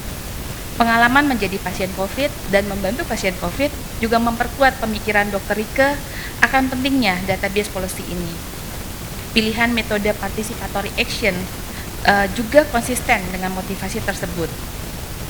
Jadi disertasi ini menjadi satu contoh integrasi antara keberpihakan peneliti dan pemahaman akan permasalahan di masyarakat. Penelitian ini tidak hanya untuk tahu kondisi yang terjadi, tetapi diharapkan bisa mengubah praktik kekuasaan untuk kepedulian terhadap yang lemah. Setelah melakukan riset, Dr. Rike semakin yakin bahwa kampus dapat menjadi center of science. Semoga ini memicu semangat untuk melakukan perubahan yang bisa Anda lakukan dalam kerja-kerja dan dalam karya yang ditekuni saat ini, terutama mungkin di DPR untuk saat ini ya.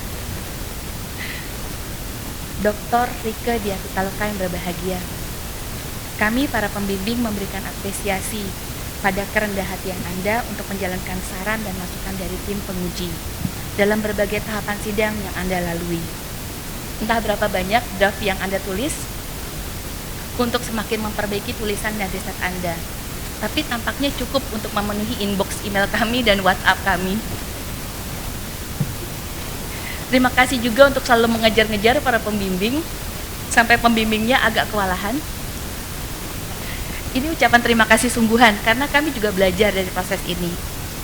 Kami menyaksikan usaha Anda untuk memimpin riset disertasi ini, mulai dari menghimpun tim peneliti, mewawancara, berdiskusi dengan para narasumber, dan menulis sampai begadang-begadang. Walaupun kadang Anda bertanya, apakah yang saya lakukan ini sudah benar? Saya itu nggak biasa jadi peneliti di lapangan. Tapi membaca rincinya data Anda dan mendengarkan presentasi Anda akan analisis-analisis yang dilakukan, kami tidak perlu khawatir tentang kemampuan Anda. Kami juga menyaksikan Anda mengerjakan disertasi dalam kondisi pandemi saat melakukan penelitian itu tidak mudah. Wawancara, diskusi, survei, itu tidak mudah dilaksanakan. Bahwa Anda mengerjakan disertasi dalam kondisi sehat dan kadang bersehat, bahwa Anda juga mengerjakan disertasi sambil terus mengikuti beragam sidang dan kerja di DPR serta tugas pendampingan masyarakat lainnya. Kami turut tersenyum mendengar cerita Anda saat turut lapangan, bahwa kadang Anda terpancing emosi untuk menegur pejabat atau petugas di lapangan yang kurang peduli akan data. Sampai katanya harus dicolek oleh tim peneliti ya, bahwa peneliti itu nggak boleh marahin narasumber. Justru itu temuannya. Kami juga mendengarkan cerita dari para dosen Anda di S3, bahwa Anda berusaha mengikuti perkuliahan dengan tekun disiplin, menyerahkan tugas bahkan sebelum batas waktu yang ditentukan, dan juga aktif dalam diskusi dan presentasi di kelas. Saya juga dapat bocoran dari teman waktu Anda kuliah S1 dulu bahkan, bahwa Anda adalah mahasiswa yang tekun, padahal pada waktu itu Anda sudah mulai menjadi artis terkenal. Tampaknya ini menjadi sikap dan sifat yang melekat terus dalam diri Dr. Rieke. Ibu Bapak, hadirin yang saya hormati, Dr. Rieke dapat mencapai titik ini berkat dukungan ketiga anak tercinta. Selamat untuk Sagara Kawani, Jalun Manon Badrika, dan Jalun Manon Wisesa atas pencapaian ibu kalian. Saya juga memberikan selamat kepada kakak-kakak tercinta, Mera Setiawati, Abdul Gamal Sukaryono, Aryo Gading Kelana, Adnan Buyung Cahyana, dan Andri Gunawan Wibisana. Selamat ulang tahun juga buat Mbak Mera. Saya tahu Dr. Rieke berusaha keras untuk bisa promosi hari ini demi Mbak Mera. Jadi semoga sidang promosi ini bisa menjadi kado penyemangat perjuangan Mbak Mera. Kecintaan Dr. Rieke pada keluarga memang menjadi penyemangatnya dalam menyelesaikan studi S3 ini. Seperti yang ia tulis dalam kata pengantar disertasinya, bahwa almarhum kedua orang tuanya, Bapak BK Edi Prayitno dan Ibu Tati Juniati, mewariskan keyakinan sebaik-baiknya ilmu adalah ilmu yang bermanfaat bagi kemanusiaan. Ada juga dua nasihat ibu yang masih terus lekat dalam ingatan Dr. Rieke. Pertama, pada saat bimbang di tengah jalan, kembalilah pada niat kamu waktu memulainya. Dan yang kedua, sekolah itu bukan tempat belajar teori, tapi tempat untuk belajar memperbaiki sistematika cara berpikir. Jadi prinsip dan nilai ini tampaknya adalah hal yang menjadikan Dr. Rieke orang yang senang belajar bahkan sampai sekarang. Ibu Bapak hadirin sekalian, dengan penuh hormat, saya menyampaikan terima kasih kepada tim penguji hari ini. Ketua Sidang Profesor Dr. Senior Adi Purwanto, terima kasih. Penguji Yanuar Nugroho PhD yang berada di ruang Zoom, Dr. Sofyan Syaf, Dr. Ari Sujito, Endah Triastuti PhD. Saya juga berterima kasih kepada Inaya Rahmani PhD atas input yang diberikan untuk disertasi ini.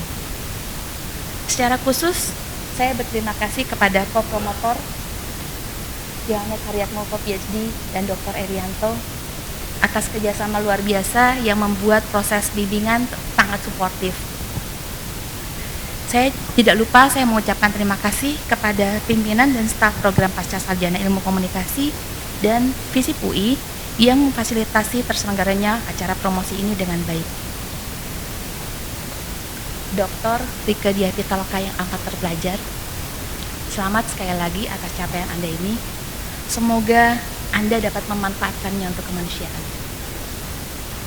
Terima kasih atas perhatian hadirin sekalian.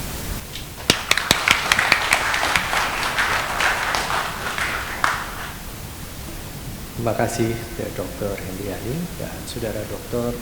Rieke Diah Pitaloka. Saya selaku Ketua Sidang dan atas nama tim penguji mengucapkan selamat atas gelar doktor yang saudari telah peroleh berikut segala pencapaiannya. Tentu ucapan selamat juga pada anak-anak keluarga. Hadirin yang kami hormati, maka dengan demikian upacara promosi doktor telah berhasil dilaksanakan dengan lancar. Dan dengan ini Sidang Akademik Universitas Indonesia saya tutup.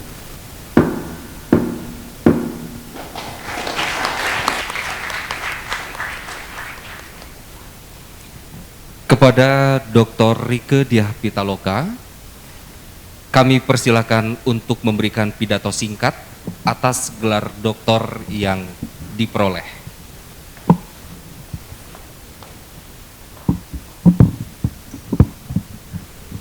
Assalamualaikum warahmatullahi wabarakatuh. Salam sejahtera untuk kita semua. Om Swastiastu, Namo Buddhaya, salam kebajikan, rahayu. Yang kami hormati pimpinan sidang sekaligus Dekan FISIP Universitas Indonesia. Yang kami hormati promotor Ibu Dr. Hendriani, kopromotor, Dr. Erianto MSI, kopromotor, Dr. J. Haryatmoko dan tim penguji yang luar biasa, Profesor Dr. Steniato Aji Purwanto tadi, Bapak Dekan, kemudian Bapak Yanuar Nugroho, Bapak Dr. Sofyan Syah, Bapak Dr. Ari Sujito, dan Ibu Endah Triastuti. Dan terima kasih juga ini kehadiran yang luar biasa dari guru saya, orang tua saya, mentor saya. Di sini telah hadir Profesor Wardiman Joyonegoro, terima kasih Bapak. Juga kemudian terima kasih juga, ini juga mentor saya yang luar biasa tentang pentingnya norma yuridis dalam kerja-kerja politik, Bapak Dr. Bambang Kesowo. Kemudian juga Profesor Dr. Insinyur Faiz Syuaib, terima kasih yang meyakinkan tentang industri pangan di perdesaan berbasis data. Kemudian Profesor Dr. Hendrawan Supratikno, kemudian Profesor Rohmin Dauri, orang tua saya juga di sini hadir.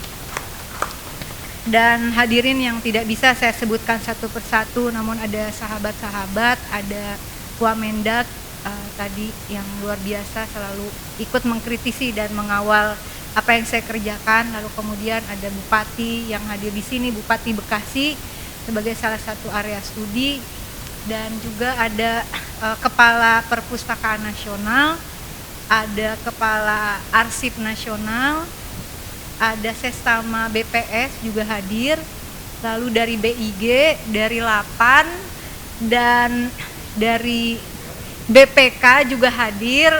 Jelas butuh data yang akurat ini. Kemudian juga ada dari DPR RI, sahabat-sahabat tersayang, supporter yang luar biasa dalam perjuangan kami. Ada Kiai Haji Maman Imanul Haq, kemudian Pak Darmadi Duryanto, ada Abang Pusyukur Nababan, dan semua hadir di sini. Dan yang tidak kalah pentingnya juga saya kira ada kepala desa yang hadir di sini dari Pantai Bakti, Pamanan, ini sahabat saya yang memberi support.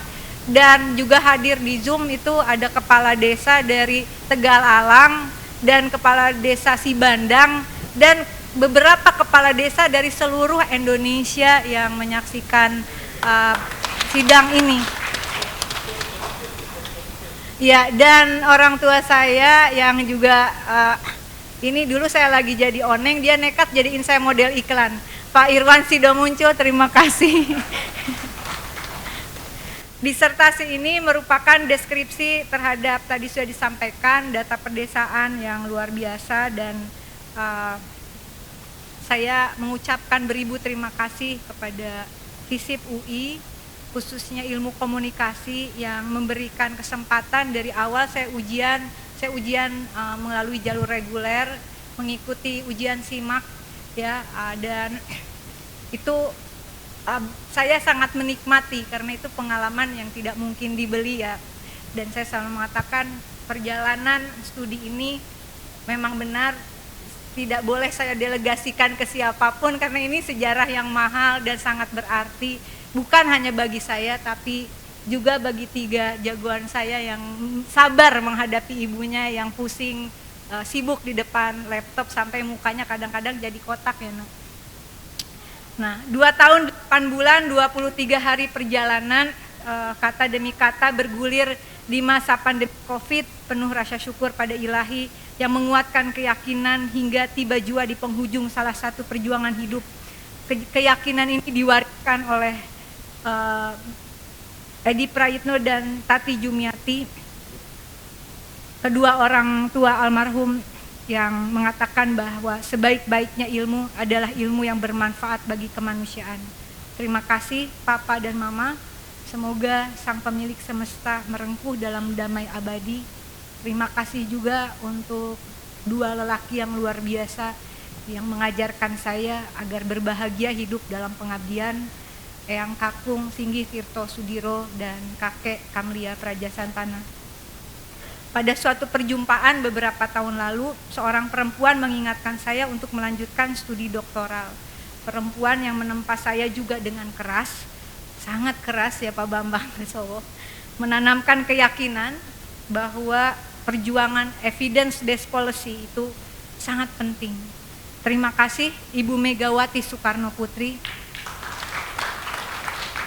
Semoga disertasi ini menjadi pengingat bagi saya untuk terus memperjuangkan cita-cita kebijakan pembangunan berbasis data yang aktual dan akurat. Cita-cita yang ditorehkan Bung Karno dan 513 orang Dewan Perancang Nasional peretak roadmap pembangunan pertama Indonesia merdeka. Dokumen sejarah pembangunan tersebut menjadi pengingat bahwa prasyarat utama terwujudnya kesejahteraan dan keadilan sosial adalah kebijakan publik berupa kebijakan afirmatif yang membuka ruang komunikasi dan partisipasi warga negara, yaitu rakyat yang menjadi sumber dan tujuan pembangunan. Disertasi ini tidak mungkin selesai tanpa dukungan, bimbingan, dan saran dari promotor Dr. Hendriani, kopromotor Dr. Erianto MSI, dan Dr. J. Haryatmoko. Terima kasih Mbak Henry dan Mas Eri untuk sabar menghadapi saya yang terlalu bersemangat. Karena modal saya hanya semangat sebenarnya Mbak. Romo Moko, terima kasih telah mempertemukan saya dengan Pir Borju bertahun lalu sejak saya mengambil S2 di filsafat dan mengasah ketelitian saya agar disertasi ini tidak lari dari kerangka teori, khususnya tentang beroperasinya kekerasan simbolik di balik kapital yuridis. Terima kasih untuk kawan perjuangan saya ada di pojok, mentor saya juga, Profesor Dr. Haji Ihsanuddin Nursi, atas saran dan kritik pedas yang memacu adrenalin pemikiran disertasi ini. Terima kasih untuk penguji sekaligus penggagas data desa presisi, Dr. Sofyan Syaf, yang sudah merelakan temuannya dikuliti, ya. Kadang-kadang juga ini kok kayaknya lebih so tahu dari saya penemunya, maaf ya. Tapi saya kira ini penemuan yang luar biasa dan saya yakin banyak penemuan-penemuan lain dari universitas Indonesia dan universitas lainnya, universitas nasional yang sebetulnya bisa menjadi basis kebijakan publik tanpa harus bingung negara mencari think tank atau konsultan, cukup datang ke kampus-kampus di tanah air. Nah, Bapak Ibu yang kami hormati, tidak lupa saya terima kasih haturkan pada penguji Ibu Endah Triastuti, MSI PhD, yang juga memperkenalkan saya bersama Ibu Inayah Rukmini dengan Koldri. Terima kasih Mbak Endah. Dan kemudian Dr. Ari Sujito dan Mas Yanuar Nugroho, atas masukan yang konstruksif untuk disertasi ini. Mas Ari, terima kasih juga telah menerima kritik saya terhadap Undang-Undang Desa yang saya ajukan. Mas Ari susah payah memperjuangkan Undang-Undang Desa, tapi dalam disertasi ini saya mengajukan rekomendasi revisi Undang-Undang tentang desa. Kemudian Bapak Ibu yang kami hormati, data kuantitatif dan kualitatif ini merupakan kontribusi berbagai pihak. Saya ucapkan terima kasih kepada seluruh jajaran di Kementerian Dalam Negeri, juga ada yang hadir di sini, terima kasih.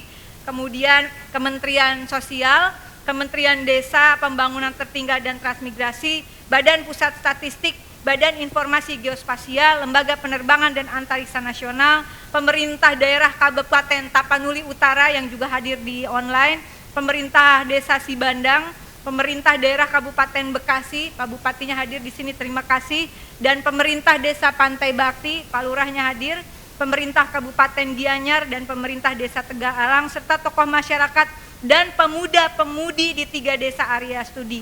Seluruh proses penelitian lapangan pun dapat diselesaikan atas dukungan dari tim peneliti, sampean SSOS, kemudian juga Rajiv Gandhi, Sri Anom, Bang Ostaf, dan juga kawalan dari ahli drone kita, La Elson, dan juga Badar Muhammad S. Ikom. Perjalanan studi ini berkat transfer pengetahuan dari seluruh pengajar program doktoral ilmu komunikasi. Terima kasih saya haturkan pada Profesor Dr. Ilya Revianti, Profesor Dr. Billy Kasarwono, Profesor Dr. Alois Agus Nugroho, Dr. Pinky Triputra, Dr. Ade Armando, Dr. Nina Mutmainah, Dr. Dona Asteri, Dr. Indwansyah, Dr. Urmi Salamah, dan kemudian juga Inayah Rahmani MA PhD serta Dr. Effendi Ghazali. Terima kasih pula kepada seluruh sivitas akademika program Doktor Ilmu Komunikasi FISIP Universitas Indonesia, Kesekretariatan Bapak Mugi Santoso, Bapak Agus Sucipto, dan Mbak Dina yang menemani perjalanan mata kuliah kami. Terima kasih untuk rekan-rekan angkatan 2019, Ignatius Haryanto, Hanif Suranto, Mubarok, Ikrimah, Nurli, dan Rani. Terima kasih untuk kakak-kakakku tersayang. Mohon doanya juga, kakak saya sedang berjuang untuk tetap bersemangat. Mbak Mera Setiawati yang juga hadir dalam online, mohon doanya. Kemudian juga kakak-kakak saya yang lain, Abdul Gamal Sukaryono, Aryo Gading, Adnat Buyung, Andri Gunawan Wisana, keluarga besar Tito Sudiro dan Praja Santana. Terima kasih saya sampaikan pula kepada Profesor Dr. A.M. Hendro Priyono dan Ibu Tati Hendro Priyono. Ibu, terima kasih untuk melatih saya mengambil hikmah dari setiap peristiwa. Terima kasih kepada Profesor Dr. Budi Gunawan untuk motivasi yang berarti. Profesor Dr. Arif Satria yang mengingatkan perjuangan penting bagi desa, juga untuk keluarga besar Sultan Muhammad Saladin di Cirebon untuk selalu menguatkan dengan kegembiraan. Orang tua saya di Bali, Bapak Inyoman Widiana dan Ibu Niwayan Aryani beserta seluruh keluarga. Kemudian sahabat saya dari saya remaja, Rini Aryani Susanti, dan juga sahabat Maman Suherman, terima kasih. Untuk tim luar biasa persahabatan Muhammad Herfiano, Lukman, Mas Sastro Ngatawi juga hadir di sini, terima kasih. Mas Imam Subono, Agus Nur, adikku Happy Salma, JJ Rijal, Cak Tarno, Dr. Afian Siagian, Made Arya Gunawan, Here Rizkiawan, Hendar Putanto, Ferdi Firmantoro. Terima kasih untuk menjadi pendengar setia dalam proses disertasi ini. Sahabat-sahabat di PDI Perjuangan, di Komisi 6 DPR RI, di Badan Pengkajian MPR RI, sahabat perjuangan di Majelis Desa ICMI dan Lembaga Seni Budaya Wan Muslimin Indonesia, Lesbumi PBNU, kawan-kawan perjuangan di Asosiasi DPRD Kabupaten seluruh Indonesia, Merdesa Institut, Konfederasi Rakyat Pekerja Indonesia, dan Laskar Juang, dan RDP Squad, adik kawan saudaraku, terima kasih. Munjib Hermani, Eko Brahmantio, Vero Tobing, Brahmandika Ristianto, Januardi, Septa Rudianto, Asep Idris, Alia Maisyarah Astani, Aib Sapullah Mulia, Teresia Andini, Mia Sukardi Ardiansah, Dewi Nandini, Ruli Ardiansah, Sriviti Astuani, Mardian Supriyadi, Muhammad Ali, Linda Rahayu, dan Kapinah. 3 orang yang terakhir ini, kesabaran dan ketulusan kalian mengasihi anak-anak. Terima kasih. Kalian membuat saya punya ruang untuk selesaikan studi ini. Terima kasih.